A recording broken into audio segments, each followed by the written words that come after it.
Jesus emptied himself, choosing to remain obedient to God his Father. Even though, listen, obedience meant suffering. Suffering that is unlike the suffering that you and I understand. Now listen, let me put suffering into two camps. One kind of suffering that Jesus had to go through, just like you and me. You know, if in the middle of the night Jesus had to stumble towards the restroom and he banged his tiny little toe on the edge of a corner table, he would likely yell something. Now, he probably would not choose the words that some of us would choose. But nonetheless, he'd want to holler. And if he was kneeling down in the kitchen and Mom opened the cupboard and he didn't know, and he stood up and caught the soft spot of his head on the corner of that, he would cry just like you and me. Jesus had to go through life suffering just like us. Colds and bronchitis and pneumonia and all that kind of stuff he would be susceptible to. Why? Well, because he clothed himself in humanity and he had to suffer like man suffers. But you know what? It goes beyond that too. Because he was going to take our place and suffer a painful death that you and I deserve. And so Jesus, becoming the atoning sacrifice, faced not only suffering, but death. And in that process, taking on sin, all of the sin of the world, including mine. You understand, Jesus didn't die because of what he did. He died because of what I did. And that's reality. That's reality. And he died not because of what he did, but because of what you do. And because he carried all of that sin, because he became all of that sin, he had to endure some kind of a separation from God that he had not known before. Yes, he had walked away from the throne room. Yes, he laid down some of his divine privileges, but he still remained completely open and connected to God. He had, at his birth, a connection to God that you and I never had at our birth. Because he was born without sin, you and I, we were born in sin. And so he had some kind of a connection, a level of connection with God that we didn't understand until we accepted Jesus. Until we were reconnected with God and reconciled by Jesus unto God. Until that took place in our lives, we were living a separation. But the first time Jesus experienced that is when he became sin. Because he had committed no sin, but he became sin. And, you know, the story in the crucifixion is that Jesus started quoting Psalm 22, my God, why have you forsaken me? Why have you abandoned me? And so that's a reality in Jesus' life, that he had to, because of obedience to the Father, suffer and die and experience this separation as he had never had before. Jesus died a criminal's death, having never committed a crime. That's the irony of the whole thing.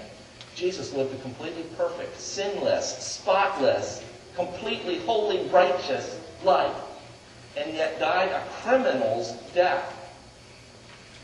I mean, it wasn't old age that got him. It was spikes. And it was a torturous whip. And it was the cross on Calvary. It was the heart of mankind that got Jesus. But Jesus wasn't surprised by it. He willingly embraced that path for himself. It was a horrible path. Crucifixion is a horrible way to die, and it was reserved for criminals.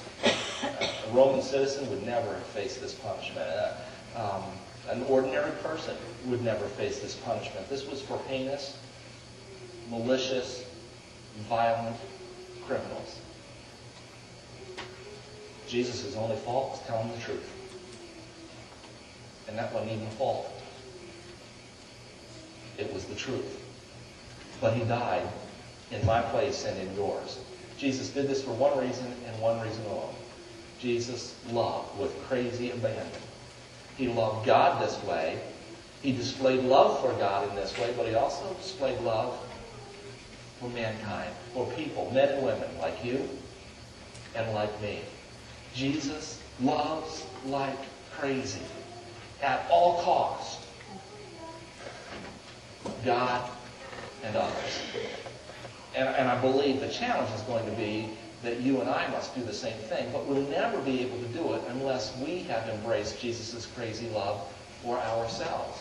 And so the question that needs to be asked to each and every one of you is, have you ever embraced Jesus' crazy love for you? You know, Jesus' love for you is such that if you were the only person ever to live, he still would have come and allowed you to crucify him.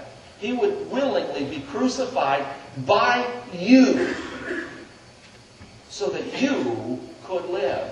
He would let you put the thorns on his head. He would let you whip him to near death. He would allow you to try the spikes. He would allow you to pull at his beard and spit at his face. He would allow you to abuse him so that you could live.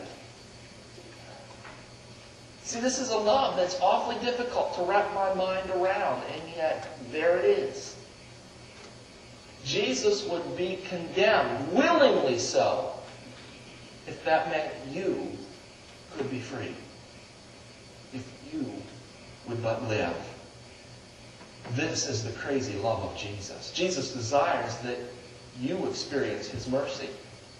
Jesus wants you to experience his grace. He wants you to experience his forgiveness.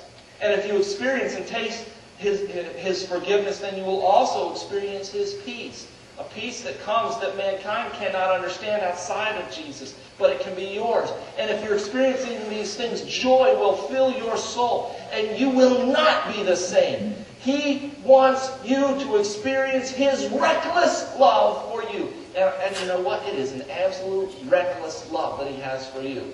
How else would you explain that he would recklessly approach the cross? Why would he choose to go to Jerusalem when he knew that men were going to kill him? Because he recklessly loved you. And because he recklessly loved me. Jesus invites you to come to him and be loved and accepted. He wants you to be forgiven and embraced. He wants you to belong to something precious. The family of God. He wants you to belong to something precious. God the Father who loves abundantly. He wants you to belong to something precious. Jesus himself, the one who lived and died and lives again just for you. He wants you to know that kind of acceptance, that kind of love, that kind of forgiveness, that kind of embrace. This is what Jesus longs for you. And I got to tell you, there is absolutely nothing like it. There is nothing like being loved by Jesus. I know, because Jesus loves me. How do I know? Well, the Bible tells me so, right? But beyond that, I know because I have tasted and seen, and I know that it's good. I know because it lives within me. Jesus walks with me. Jesus helps me through life. He gives me strength when I am weak. He gives me encouragement when I am down. He gives me life when I feel lifeless. He is my all in all. I know because I've embraced him. And he has embraced me. I have accepted him. And the miracle of miracles, he has accepted me. I've accepted Jesus. I got to tell you, there's no turning back. I can't be the same as I used to be. I'm not yet who I'm going to be, but I'm not going backwards either. I've had my fill of that. The skeletons there in the closet, but you know what? I'm free from them. And you can be free from them too. You can live and love for Jesus because Jesus has lived and loves you. Yes, Jesus loves me, and I know the Bible tells me so, but he loves you too. And he wants you to come and take his hand and begin a new life journey with him.